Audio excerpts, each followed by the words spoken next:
আকাশবাণী কলকাতা। স্থানীয় সংবাদ পড়ছি সুদীপ বসু। প্রথমে বিশেষ বিশেষ খবর। রাজ্য বিধানসভা ষষ্ঠ দফার নির্বাচনে মনোনয়নপত্র জমা দেওয়ার প্রক্রিয়া আজ শেষ হয়েছে। অন্যদিকে পঞ্চম দফার মনোনয়নপত্র প্রত্যাহারের আজ ছিল শেষ দিন। নির্বাচন পরবর্তী অশান্তি রুখতে কমিশন স্পর্শকাতর এলাকাগুলিতে ভোটের পরেও কিছুদিন কেন্দ্রীয় বাহিনী মোতায়েন রাখার সিদ্ধান্ত নিয়েছে।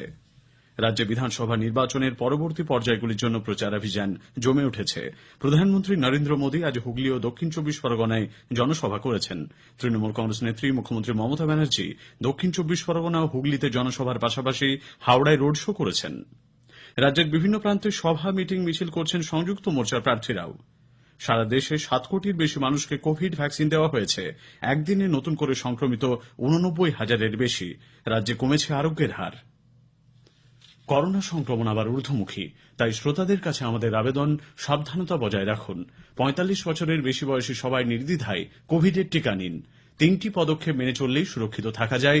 মাস্ক পরুন, নিরাপদ দূরত্ব বজায় রাখা জরুরি, তাই 2 গজ দূরে থাকুন। হাত আর মুখ পরিষ্কার পরিচ্ছন্ন রাখুন। আসছে বিস্তারিত খবরে। রাজ্য বিধানসভার ষষ্ঠ দফার নির্বাচনে মনোনয়নপত্র জমা দেওয়ার প্রক্রিয়া আজ শেষ হয়েছে। জমা পড়া মনোনয়নপত্রগুলি আগামী সোমবার 5ই এপ্রিল পরীক্ষা করে দেখা হবে। প্রার্থীপদ প্রত্যাহারের শেষ দিন 7ই এপ্রিল। এই পর্বে 4 জেলার 43টি আসনে ভোট গ্রহণ 22 এপ্রিল। ষষ্ঠ দফায় পূর্ব বর্ধমানের 8, নদিয়া ও উত্তর দিনাজপুরের 9টি করে এবং উত্তর চব্বিশ পরগনার 17টি আসনে ভোট নেওয়া হবে। এদিকে পঞ্চম দফার ভোট গ্রহণের জন্য মনোনয়নপত্র প্রত্যাহারের সময়সীমাও আজ শেষ হয়েছে। এই দফায় 17ই এপ্রিল 6 জেলার 45 আসনে ভোট নেওয়া হবে। নির্বাচন পরবর্তী অশান্তি রুখতে কমিশন স্পর্শকাতর এলাকাগুলিতে ভোটের পরেও কিছুদিন কেন্দ্রীয় বাহিনী মোতায়েন রাখার সিদ্ধান্ত নিয়েছে। এলাকাগুলিতে যাতে হিংসা ছড়িয়ে পড়তে না পারে, তাই আরও কিছুদিন এখানে বাহিনী রাখা হবে বলে মুখ্য নির্বাচনী আধিকারিকের দপ্তর সূত্রে জানা গেছে।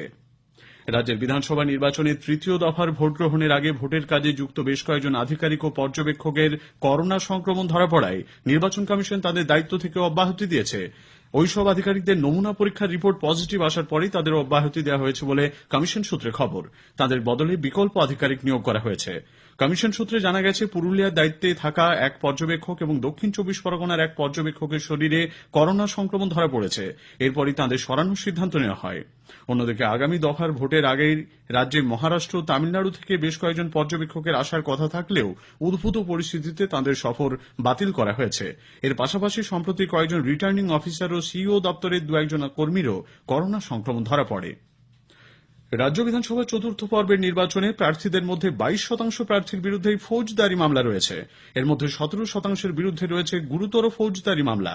এই দফায় আগামী 10ই এপ্রিল 5 জেলার 44টি আসনে 50 জন মহিলা সহ 373 জন প্রার্থী প্রতিদ্বন্দ্বিতা করছেন। এর মধ্যে 372 জনের হলফনামা বিশ্লেষণ করে দেখা গেছে 81 জন ফৌজদারি মামলায় অভিযুক্ত বলে কলকাতায় আজ সাংবাদিক বৈঠকে ওয়েস্ট বেঙ্গল ইলেকশন ওয়াচের রাজ্য সংযোজক ডক্টর উজ্জয়িনী হালিম জানিয়েছেন। রাজ্যে পরবর্তী দফার নির্বাচনের জন্য প্রচারাভিযান জমে উঠেছে। বিভিন্ন দলের তারকা প্রচারকরা রাজ্যের বিভিন্ন প্রান্তে জনসভা রোড শো করছেন। শীর্ষ বিজেপি নেতা প্রধানমন্ত্রী নরেন্দ্র মোদী আজ এ রাজ্যে 2টি জনসভা করেন। দক্ষিণ চব্বিশ পরগনার সোনারপুরে জনসভায় প্রধানমন্ত্রী বলেন, প্রথম 2 দফার নির্বাচনে রাজ্যে তৃণমূল কংগ্রেস ধরাশায়ী হয়েছে। ক্ষমতা থেকে তৃণমূল কংগ্রেসের অপসারণ এখন সময়ের অপেক্ষা।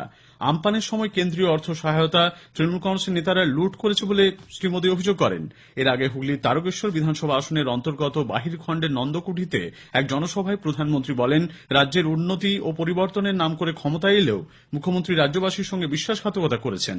শ্রী মোদী বলেন, তৃণমূল কংগ্রেস নির্বাচনকে খেলা বললেও গণতন্ত্র খেলা নয়, বরং সেবা উন্নয়নের পথ। নির্বাচন খেলা নয়, গণতন্ত্র খেলা নয়।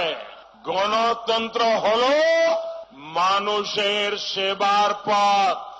গণতন্ত্র হলো মানুষের উন্নতির পথ।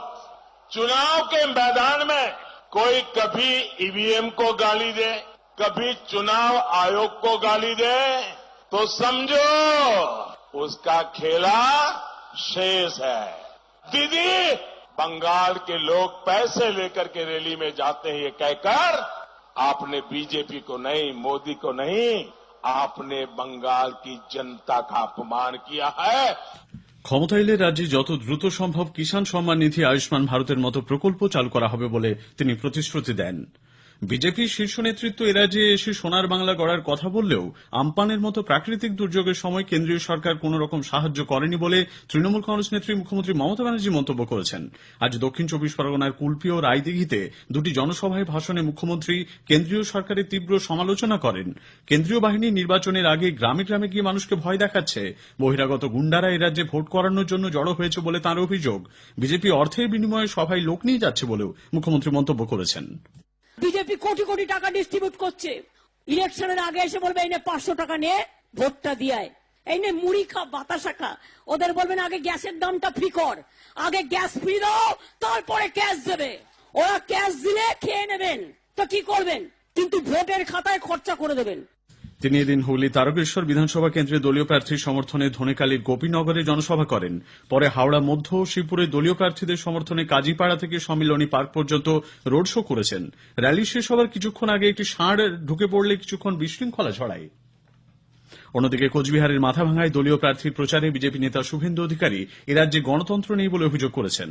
উত্তরপ্রদেশের মুখ্যমন্ত্রী বিজেপি নেতা যোগী আদিত্যনাথ আজ দক্ষিণ চব্বিশ পরগনার ফলতায় জনসভা করেন। জলপাইগুড়ি জেলার মাল বিধানসভা এলাকায় সংযুক্ত মোর্চার প্রার্থীদের সমর্থনে পদযাত্রায় অংশ নেন ত্রিপুরার প্রাক্তন মুখ্যমন্ত্রী মানিক সরকার। উত্তর চব্বিশ পরগনার পানিহাটি বিধানসভা কেন্দ্রে সংযুক্ত মোর্চার প্রার্থীর সমর্থনে প্রদেশ কংগ্রেস সভাপতি অধীর রঞ্জন চৌধুরী আজ রোড শো করেন। যাদবপুর ও কসবা কেন্দ্রের প্রার্থীদের সমর্থনে পালবাজারে জনসভা করেছেন রাজ্যসভা সাংসদ সিপিআইএম এর বিকাশ রঞ্জন ভট্টাচার্য। সংযুক্ত মোর্চা এবার রাজ্যে ক্ষমতায় আসবে বলে দাবি করেছেন সিপিআইএম এর রাজ্য সম্পাদক সূর্যকান্ত মিশ্র। আজ মালদায় দলীয় কর্মী সভায় যোগ দেওয়ার পর সাংবাদিকদের তিনি বলেন, তৃণমূল কংগ্রেস নেত্রী মমতা ব্যানার্জি এবার নন্দীগ্রামে পরাজিত হবেন। উনি তো এমনি হেরে গেছেন, কাউন্টিং হতে বাকি আছে। আমি বলতে পারছি না, মুখ দেখেই তো বোঝা যাচ্ছে যে ওর অবস্থা কি। বাম গণতান্ত্রিক ধর্মনিরপেক্ষ শক্তিগুলোর সামনে আজকে একটা খুব বড় চ্যালেঞ্জ সারা দেশে স্বাধীনতার পরে, যা কখনো হয়নি। এই পরিস্থিতিটা বুঝতে হবে এবং সেখানে যে বিকল্প গড়ে তোলা দরকার, সেই বিকল্পটা ছিল না 2019-এ। এটা আমি কাউকে দোষ দিচ্ছি না এখন, কিন্তু এখন সবাই বুঝেছেন যে এটাই বিকল্প। পরিবর্তন হবে, রাজ্যে যেটা হবে সেটা হচ্ছে এই সংযুক্ত মোর্চার সরকার হবে। স্থানীয় সংবাদ শুনছেন আকাশবাণী কলকাতা কেন্দ্র থেকে। দেশে এ পর্যন্ত 7 কোটির বেশি মানুষকে টিকা দিয়ে ভারত কোভিড অতিমারির মোকাবিলায় একটি মাইল ফলক অতিক্রম করেছে। দেশে গত 24 ঘন্টায় 89,129 জন নতুন করে করোনা সংক্রমিত। গত সেপ্টেম্বর মাসের পর থেকে একদিনে সংক্রমণের এটাই সর্বোচ্চ সংখ্যা। আরোগ্যের হার কমে হয়েছে 93.36%। এদিকে রাজ্যে গত 24 ঘন্টায় নতুন করে 1,736 জন করোনা সংক্রমিত। এই সময় আরোগ্য লাভ করেছেন 579 জন। আরোগ্যের হার নেমে এসেছে 96.76%। সারদা চিটফান্ড কাণ্ডের তদন্তে এনফোর্সমেন্ট নির্দেশালয় ইডি তৃণমূল কংগ্রেসের মুখপাত্র প্রাক্তন রাজ্যসভা সাংসদ কুণাল ঘোষ, শতাব্দী রায় ও সারদা গোষ্ঠীর ডাইরেক্টর দেবযানী মুখার্জির 3 কোটি টাকা সম্পত্তি বাজেয়াপ্ত করেছে। কলকাতার এসএসকেএম হাসপাতালের একটি নির্মীয়মান ভবনে গুলিতে আহত পুলিশের এক এসআইকে এসএসকেএম এর ট্রমা কেয়ার সেন্টারে ভর্তি করা হয়েছে। বর্তমানে তিনি কোমায় আছেন বলে খবর। লক্ষ্মীকান্ত রায়চৌধুরী নামে ওই এসআই নিজের সার্ভিস রিভলভার থেকে গুলি চালিয়ে আত্মহত্যার চেষ্টা করেন বলে পুলিশের অনুমান। কয়লা পাচার কাণ্ডে তদন্তে সিবিআই আজ পুরুলিয়ার প্রাক্তন পুলিশ সুপার ডি মুরুগানকে প্রায় 7 ঘন্টা ধরে জেরা করেছে। অনুপ মাঝি ওরফে লালাকে আজ ফের জিজ্ঞাসাবাদ করে সিবিআই। স্থানীয় সংবাদ শেষ হলো।